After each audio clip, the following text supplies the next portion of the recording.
दोस्तों आज जो है हम institutional level forex market analysis सीखने वाले हैं कि कैसे जियो पॉलिटिक्स फॉरेक्स मार्केट को मूव करता है।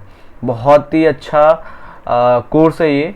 इसको पूरा कंप्लीट करने के बाद आपको जो है फॉरेक्स मार्केट की बहुत इन डेप्थ अंडरस्टैंडिंग हो जाएगी और फ्यूचर में आप कभी भी प्लान कर सकते हैं फॉरेक्स के अंदर एनालाइज करना और चीज़ों को समझना। पार्ट 1 के अंदर बहुत सारे टॉपिक्स हैं, जैसे introduction to forex, understanding geopolitics, transmission mechanism, safe haven currencies, commodity currencies.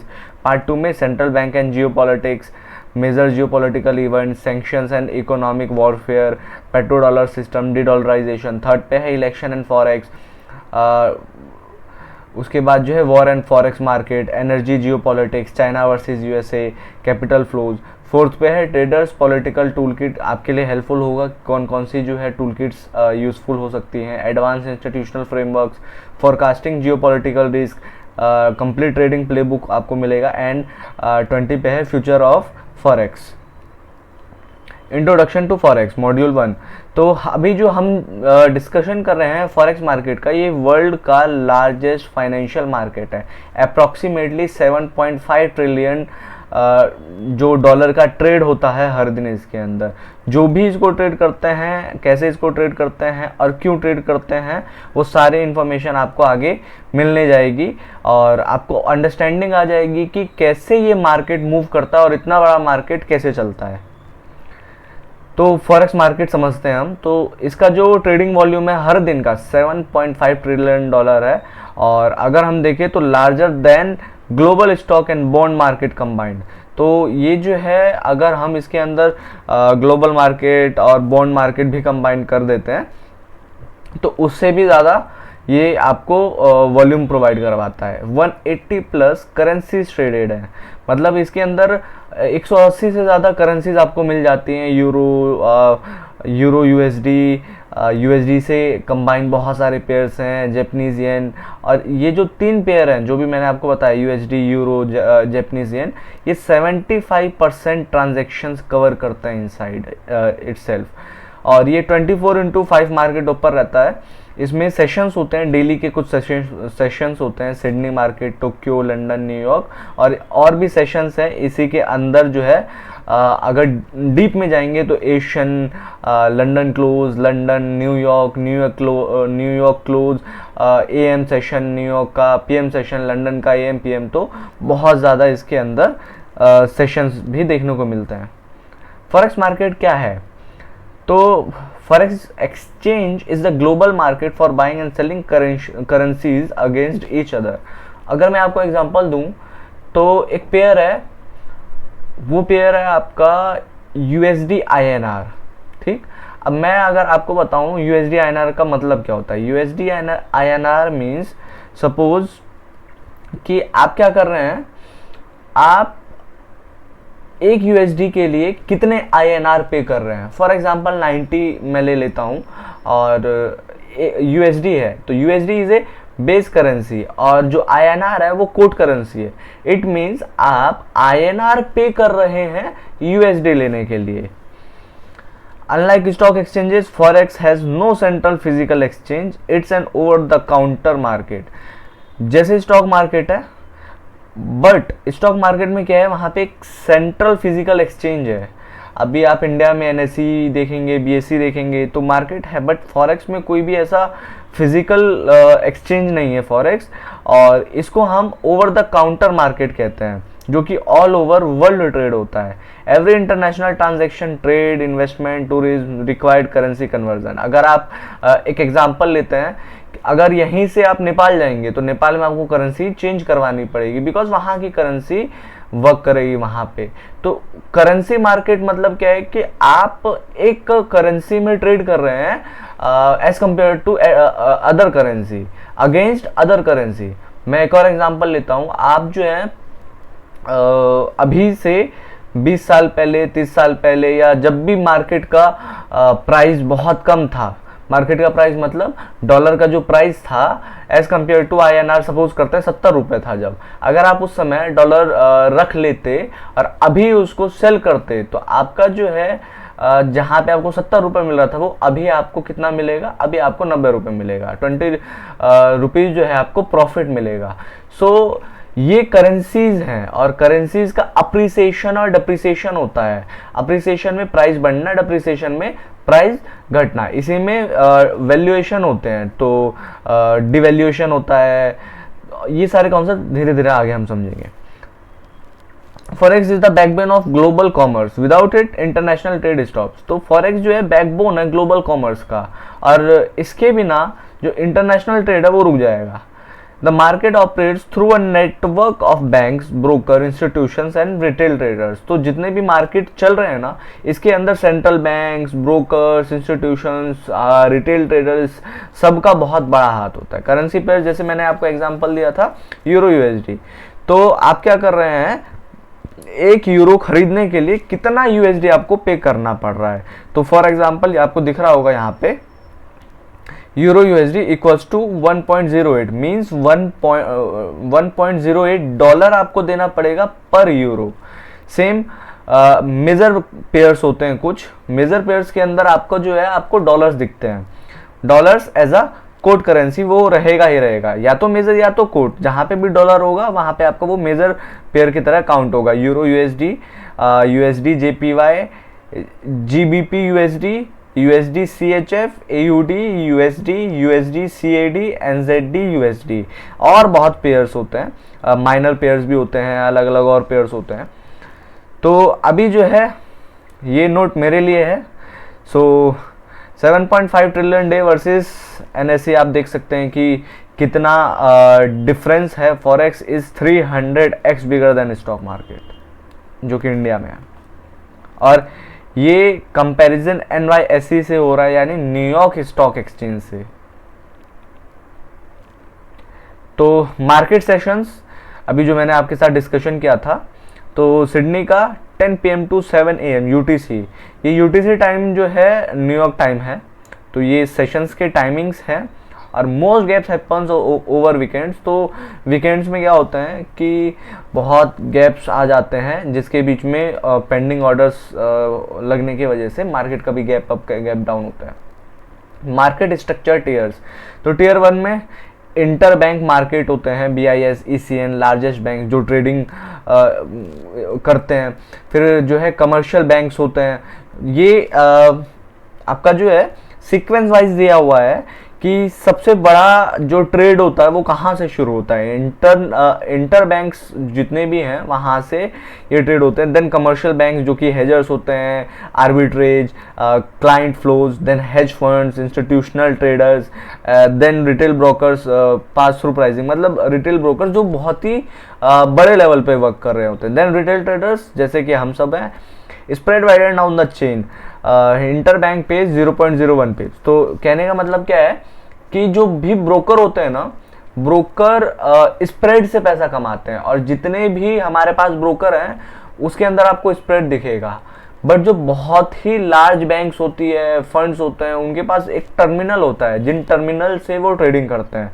सो उस टर्मिनल के अंदर उनको इतना ज़्यादा पेमेंट नहीं करना पड़ता, इतना ज़्यादा उनको जो है पिप्स का जो है प्रॉब्लम नहीं आता है। मार्केट पार्टिसिपेशन, तो मार्केट कौन मूव करता है?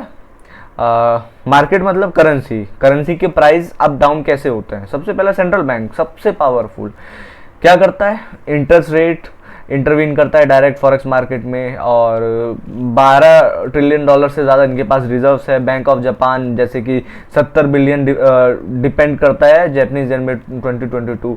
तो 2022 के अंदर उन्होंने 70 बिलियन डॉलर का ट्रेड किया था जैपनीज येन में। उसी तरह सोवरेन वेल्थ फंड, तो यहाँ पे कुछ एग्जांपल्स हैं कि नॉर्वे ने जो है 1.4 ट्रिलियन का GPFG, और अबू धाबी ने ADIA passive long term investment create किया था। कमर्शियल बैंक्स जैसे JP Morgan, gold bank, city bank, Dutch bank market में मेकर्स हैं ये, और क्या करते हैं 70% जो है इंटर बैंक वॉल्यूम ही होता है ट्रेड में। और ये क्या करते हैं कि स्प्रेड से अर्निंग करते हैं हर ट्रेड में, जैसे मैंने आपको एग्जांपल दिया था। हेज फंड्स क्या करते हैं, दोनों तरफ से पोजीशन बनाते हैं, बाय सेल दोनों तरफ से पोजीशन बना के वो अर्निंग करते हैं। तो ये स्पेक्युलेटिव पोजीशनिंग होती है इनकी, ये देखते रहते हैं, ट्रेंड फॉलो करते हैं। और macro funds bet billions on rate differentiations, मतलब कि इंटरेस्ट रेट्स के बीच में जो डिफरेंस होते हैं करेंसी के, सपोज यूएस का जो इंटरेस्ट रेट है वो बहुत ज़्यादा है, तो जब इंटरेस्ट रेट बहुत ज़्यादा हो जाता है तो जो सप्लाई ऑफ मनी है वो बहुत ज़्यादा फॉल हो जाता है। तो सप्लाई ऑफ मनी फॉल होने की वजह से वो जो जीडीपी है, ग्रोथ है, करेंसी का अप्रिसिएशन और डिप्रिसिएशन होता है, दोनों में बहुत ज़्यादा अंतर करता है। अगर मनी फ्लो कम होगा तो जो करेंसी है वो अप्रिशिएट होना शुरू हो जाता है, एज कम्पेयर टू अगर हम दूसरा करेंसी ले लें जैसे जापानीज येन, उसका इंटरेस्ट रेट बहुत कम है, मनी फ्लो बढ़ जाएगा और उसकी जो करेंसी का वैल्यू होगा वो गिरना शुरू हो जाएगा। तो अगर हम देखें तो फिर क्या होगा, डॉलर मजबूत होता चला जाएगा और जापानीज येन डाउन होता चला जाएगा। तो यहाँ पे हेज फंड्स क्या करती है, इन्हीं दोनों के बीच में, इन्हीं इंटरेस्ट रेट्स के बीच में जो है अपना पोजीशंस बनाती है। कॉर्पोरेट जैसे एप्पल, सैमसंग, एयरबस, ये सारी चीज़ें क्या करते हैं, ये जो कंपनीज है हेज करती हैं। और हेज करने के बाद हेजिंग, सबसे पहला क्वेश्चन आता है व्हाट इज हेजिंग। हेजिंग मतलब होता है कि you are making a position from the both side. Both side कैसे, कोई सेल का पोजीशन बनाता है, सिंगल तो सिर्फ सेल रहता है क्योंकि कैपिटल कम है, बट हेजर्स क्या करते हैं, वो सेल बाय दोनों तरफ से पोजीशन बना के रखते हैं। उनको ये नहीं रहता कि हमें इतने छोटा प्रॉफिट लेना है, एग्जिट कर देना है। उनको पता है कि मार्केट कहाँ से ऊपर जाएगा, कहाँ से नीचे जाएगा, कहाँ से फिर वापस ऊपर जाएगा, तो अपनी पोजीशंस वो क्लोज नहीं करते। रिटेल ट्रेडर्स जो कि 5% ऑफ वॉल्यूम होता है, ये कौन होते हैं, प्राइस टेकर्स होते हैं, हाईएस्ट स्प्रेड्स इनको ही मिलता है, 70 से 80% जो है लॉस होता है इनके हिसाब से। और ये जो डाटा है रेगुलेटरी डिस्क्लोजर है। तो ट्रेडिंग इम्प्लीकेशंस देखें तो हमें क्या करना है, हमें फॉलो करना है इंस्टीट्यूशनल फुटप्रिंट्स को, वॉच करना है, देखना है, क्या देखना है, कमिटमेंट ऑफ ट्रेडर्स की रिपोर्ट वीकली। अभी एक रिपोर्ट आता है कमिटमेंट ऑफ ट्रेडर, जहां पे हमें ये दिखता है कि कहाँ कहाँ पोजीशंस बने हुए हैं ट्रेडर्स के, कौन कौन सी जगह पर मार्केट पे सेल पोजीशंस है, बाय पोजीशंस है। तो ये कमिटमेंट ऑफ ट्रेडर्स का पोजीशंस हमें समझ आना चाहिए। अब क्वेश्चन आता है व्हाई करेंसी मूव। तो इसके जो कोर ड्राइवर है, पहला है इंटरेस्ट रेट डिफरेंशियल्स। तो अगर हाई रेट होगा इंटरेस्ट का, कैपिटल इनफ्लो जो है वो हो जाएगा, जिसके वजह से करेंसी मजबूत हो जाएगा। अभी मैंने जैसे एग्जांपल दिया था। अगला है इन्फ्लेशन। तो इन्फ्लेशन मतलब क्या होता है, ये आपके परचेजिंग पावर को कम कर देता है। आपके परचेजिंग पावर को मतलब जो आपकी करेंसी है उस करेंसी के परचेजिंग पावर को कम कर देता है। और जब भी करेंसी की परचेजिंग पावर कम होती है तो करेंसी वीक हो जाता है। अगला है जीडीपी।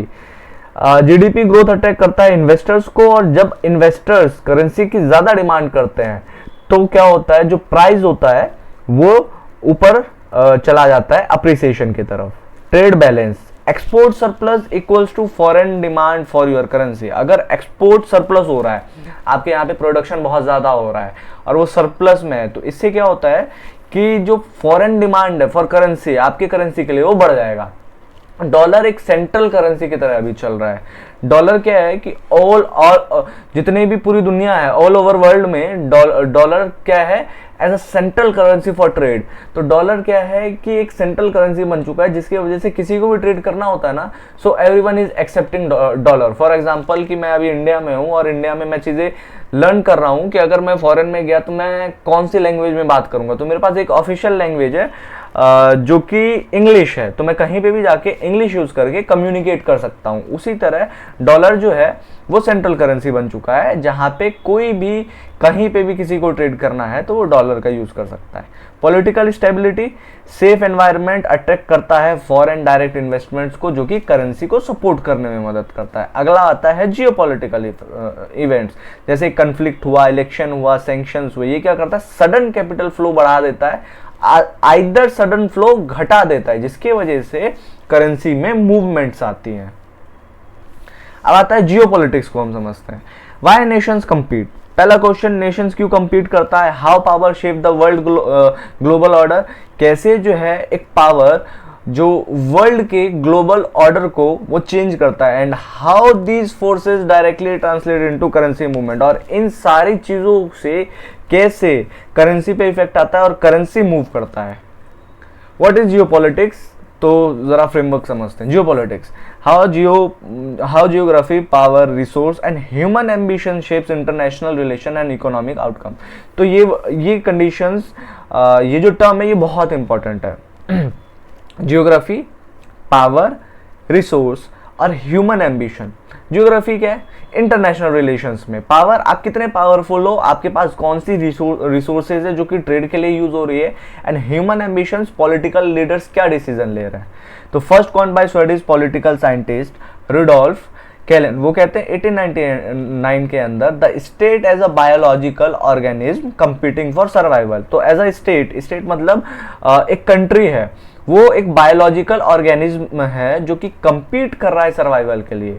तो हर एक कंट्री को अपना सर्वाइवल चाहिए, उनको ट्रेड चाहिए, उनको पावर चाहिए, रिसोर्स चाहिए, कहीं ना कहीं से रिसोर्स यूज करना है, एक्सपोर्ट इंपोर्ट, ये सारी चीजें होगी।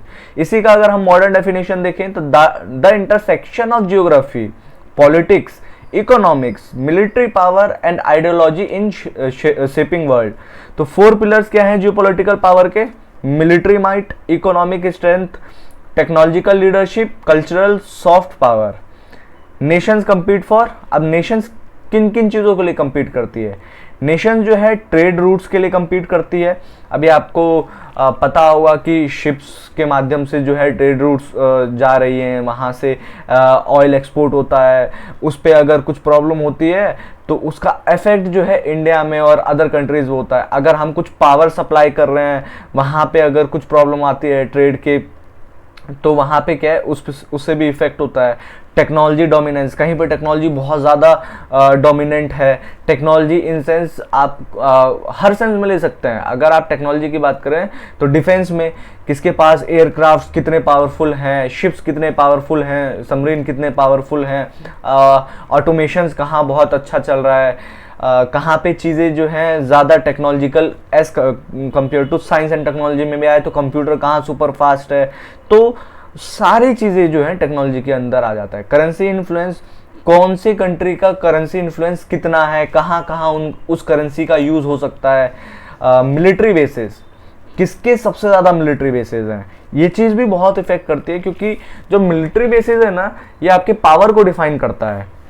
की इनसाइट फॉर ट्रेडर्स, तो आपके लिए सबसे इंपॉर्टेंट है, geopolitical shifts are slow but currency impacts can be instant.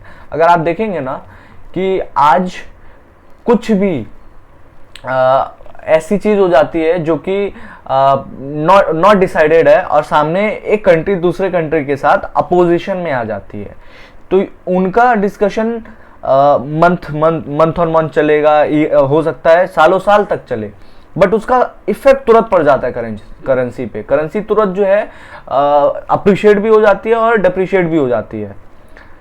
सो यहाँ पे एक है द साइक्लाइड्स trap, when a rising power threatens an established one, conflict often follows, Athens versus Sparta. ये एग्जांपल है US versus China today. So जब भी rising power किसी इस्टेब्लिश पावर के साथ कन्फ्लुएंस में आ जाती है और वहाँ पे कुछ झड़प हो जाती है, तो वो चीज़ें बहुत ज़्यादा इफेक्ट कर देती है। अगर आप मैप देखेंगे यूएस मिलिट्री का वर्ल्ड वाइड, तो आपको 900 प्लस आपको मिलिट्री बेसिस दिख जाएगा, जो कि जियोपॉलिटिकली बहुत ज़्यादा बड़ी रीच को कवर करता है। Historical empires and currency dominance, तो करेंसी डोमिनेंस कैसे हुआ? Reserve currency succession. तो अभी जैसे मैंने बोला कि डॉलर जो है वो एक तरह से सेंट्रल करेंसी बन गया। अब सेंट्रल करेंसी का मतलब क्या होता है कि जितने भी वर्ल्ड में बैंक्स होती है उनके पास कुछ रिजर्व्स होते हैं कि उनको इतना जो है कोई एलिमेंट रखना है। एलिमेंट मतलब गोल्ड सिल्वर इतने परसेंट रखना है, जितने परसेंट भी उनके पास करेंसी उसका 10% गोल्ड सिल्वर रखना है, और जितने परसेंट भी उनका करेंसी फ्लो हो रहा है उसके 10% 5% जो है डॉलर रखना है। जहाँ पे भी फॉरेन करेंसी रिजर्व्स बढ़ जाता है, उस देश की जो पावर है वो बहुत ज़्यादा बढ़नी शुरू हो जाती है। तो इसलिए जो पॉलिटिकल लीडर्स हैं वो मेनली फोकस करते हैं टूरिज्म पे। तो ये पूरा हिस्ट्री है कि पोर्टुगीज एस्कोडो जो है 1450 टू 1530 ट्रेड रूट्स स्पाइसेस, तो पोर्टुगीज एस्कोडो बहुत पावरफुल था। फिर स्पेनिश रियल जो है 1530 से 16 बहुत पावर में रहा। देन 1640 टू 7020 जो है डच ग्लाइडर जो है पावर में रहा। देन ब्रिटिश पाउंड स्टेरलिंग जो है 7020 से 1944 में पावर में रहा। रीज़न आगे दिया हुआ है, इंडस्ट्रियल रेवोल्यूशन की वजह से, रॉयल नेवी, ग्लोबल एम्पायर की वजह से। एंड देन जो है 1944 से लेकर प्रेजेंट तक जो यूएस डॉलर है ये बहुत ही ज़्यादा पावर में है। रीज़न क्या है? Bretton Woods, military, GDP, oil, ये सारा जो ट्रेड होता है इसी बेसिस पे होता है। No currency has lasted for ever, average 80 to 100 years. तो एज पर डाटा कोई भी जो करेंसी है 80 से 100 साल तक वो रिजर्व करेंसी की तरह पे नहीं देखा गया। तो अब क्वेश्चन आता है what makes a reserve currency. Reserve currency कैसे डिसाइड होता है? कोई करेंसी रिजर्व करेंसी कैसे बनती है? डीप और लिक्विड फाइनेंशियल मार्केट, जैसे यूएस ट्रेजरीज की बात करें तो 25 ट्रिलियन का मार्केट है।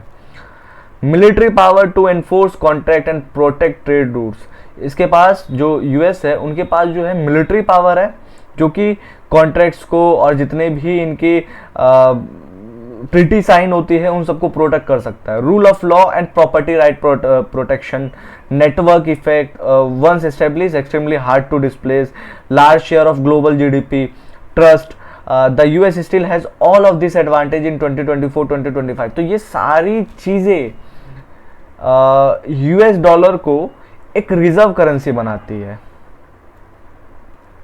केस स्टडी है यहाँ पे ब्रिटिश एम्पायर से डॉलर डोमिनेंस का, आपको दिख रहा होगा टाइमलाइन में 1940 में वर्ल्ड वॉर 1 हुआ, जहां पे यूके ने बोरो किया था heavily from US to fund war. Then UK return to gold standard at wrong parity. Parity मतलब क्या होता है कि किसी चीज़ की वैल्यू को स्टैंडर्डाइज करना। फॉर एग्जांपल कि अभी मैं पहले क्या चलता था, commodity to commodity trade. Suppose आपके पास 2 किलो गेहूं है और मुझे फ्रूट्स लेना है, तो मैं कितने फ्रूट्स दूं 2 किलो गेहूं दे के? तो इसकी जो पैरिटी है, मैं इसको स्टैंडर्डाइज किए बिना अगर दे रहा हूं तो दोनों की वैल्यू इक्वलाइज नहीं कर सकते। देन 1929 में ग्रेट डिप्रेशन ने डिस्ट्रॉय किया कॉन्फिडेंस को। Then Bretton Woods, dollar officially replace pound. And then 1956 में स्विस क्राइसिस ह्यूमिलेट्स ब्रिटेन, जिसने कंफर्म किया कि यूएस डोमिनेंस है। मार्केट इंपैक्ट क्या हुआ इन चीज़ों का?